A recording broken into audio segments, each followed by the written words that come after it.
Here's the Austin Healey's engine stripped down. Now, this engine was described as having been rebuilt. Now, there's one thing that really everybody ought to know about a rebuilt engine. You can rebuild an engine with all the faults still in it. That doesn't mean that it's been refurbished or renovated or remachined or anything like that. In this case, what we have here is an engine that, when it was in the car, kind of looked the part, looked kind of shiny and everything. But actually, once we got it out, it was pretty clear that nothing much had gone on with it. If ever there was the definitive of a clapped out engine, it is this one. Because, firstly, we have wear on the journals, on the big ends and on the main bearing journals as well here. We can see little score marks. The bearings themselves, well, they're through to the base material. You can see the copper starting to show through on there as well. The bores themselves have got steps in them, ridges, where the pistons have been going up and down, so the pistons wear only nearly to the top of the cylinder. And also, we've got score marks down the side of the piston, which means that it's been rubbing against the side of the bore. Perhaps some debris has got down inside there, but in any case, looking at this piston, it hasn't been renewed in a very long time. This is a worn out engine. And there's more. In the bottom of the sump, there's a thick layer of sludge. Now that layer of sludge is not only grime that's been ingested into the engine, but it is also material from the bearings.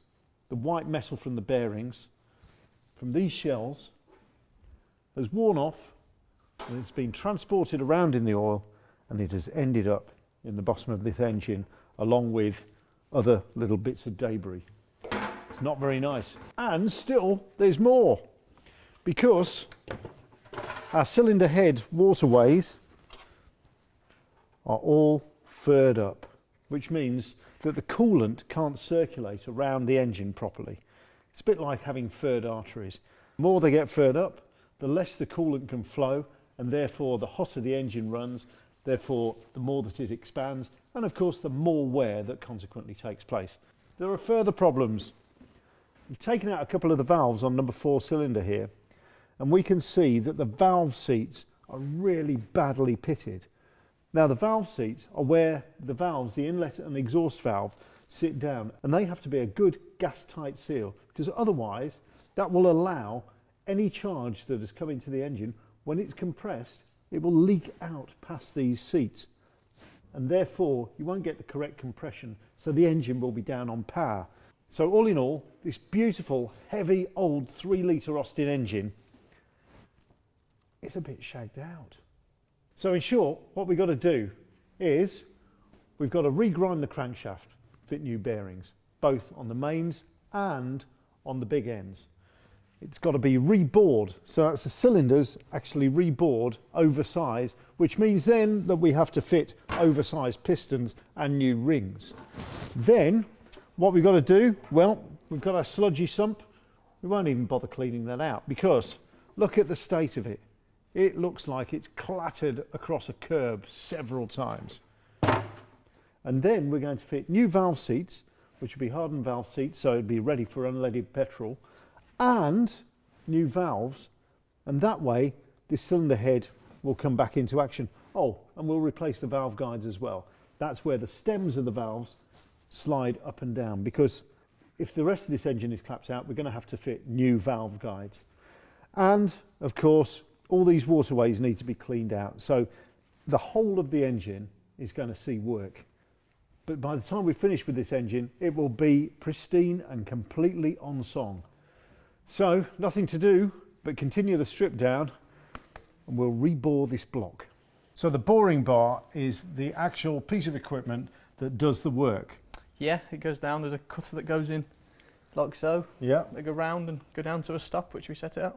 Is there another process after that? Yeah, so after it's been bored and all up to tolerance, you'll put it on the honing machine to get a nice cross hatch in to help the rings bed in. Okay, so it's not just about machining the bore down to a certain size, it then has to be honed, which puts tiny little score marks in it, basically.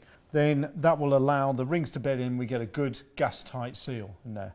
So if we're reboring these cylinders, they're going to be larger, which means the pistons have to be larger. So how much larger are we going to make these cylinders? Well, this one we're going to go up to plus 40, which is so that's 40 thousandths of an inch larger. It gives us, in effect, a slightly larger engine. Biggie's good. The idea here is not to remove material from the block, but just any raised areas that might be bits of old gasket material or any little burrs that may have occurred from studs pulling up. We just want to make sure that this is, relatively speaking, pretty much flat. Okay, you okay with that? I reckon it's good to go. So this is a bore gauge, and this measures the internal size of this cylinder. So it's been set up to 3.2805 inches. So what we need to do is find out whether these bores are actually that original size still at the very top or not. Here the gauge goes in, and let's measure right at the top of the bore here, and just at the top there. So actually that does actually read where we were, 3.2805, and this gauge has been zeroed at that setting using a micrometer. So that tells us that this engine hasn't been rebored then. No, that's the standard bore as it is. So clearly this engine hadn't been rebuilt, not properly or fully, since the day it came out of the factory. No, I would say it's still a standard engine. If we drop down below the lip, suddenly we're reading about a 4,000th of an inch difference, which shows how much it's worn. So we've got the cutting tool in place now, and that has been set to 10,000ths of an inch over size. Yeah, I'm ready. Now, should we be able to hear it? Yeah, here we go.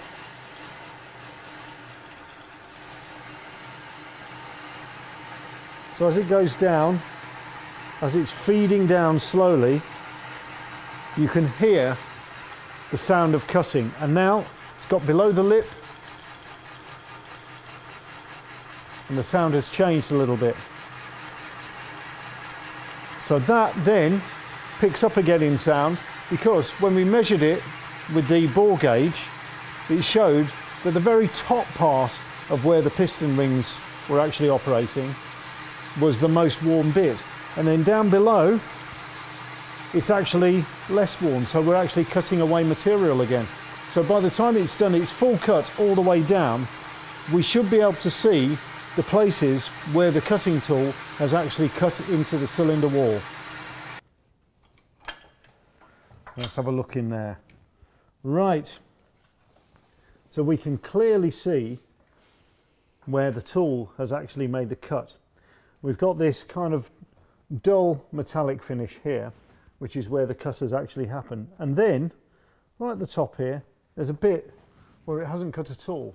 And that, I guess, is because that is worn more than 10,000ths of an inch. Yeah, it's just where it's worn over the years and put that little ridge step in the bore. So the next stage now is to cut another 10,000ths of an inch and then gradually build up to our 40,000ths of an inch in stages. So then we go on to refacing or honing the interior of that cylinder. Yes, so when we finished on the reboring machine, we'll put it on the owner and get a nice cross hatch and put it to suit. Right, so that's the final cut done, 40 thou, that's it. So we take the boring bar off and then transfer the block over onto the honing bed and get that done. So we've got a nice uniform cut all the way down, exemplified by that uniform colour. So Andrew, where are we at now? We've done that plus 40,000ths of an inch cut, but we still need to check to make sure if that's bang on, don't we? Yeah. So we cut it maybe a thou or two under, and we finish it off now with the stones, which give a nice finish in the crosshatch of where we need to be. So rather than just having a horizontal line again around the inside of the bore, we have the cross-hatching, which allows the rings to move up and down in a smooth fashion, because otherwise, even with it really smooth, there would still be a little bit of snagging. Yeah, exactly. It allows the rings to bed in, and it stops the oil from creeping past, so it will seal the engine better and give it a better chance of its life. So those are the stones there on the side? Yeah, these are the stones that go on the bore wall and give the finish.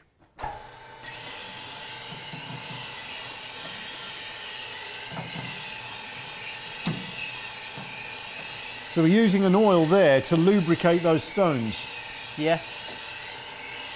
So it's not like a dry cut. No, it'll help wash away what's there and keep the stones lubricated. Okay, got you. And clean them. I can already see that the bore is looking much smoother already.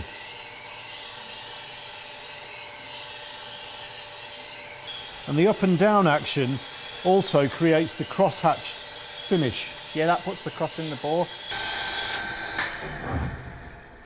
So that is our one bore completed with the cross hatching. It's perfectly finished inside. So now there are another 5 to do. Can I leave that with you? Yeah, it's fine. All right, Perfect. I'll catch you in a bit. Cheers. Take it easy. Have a good one.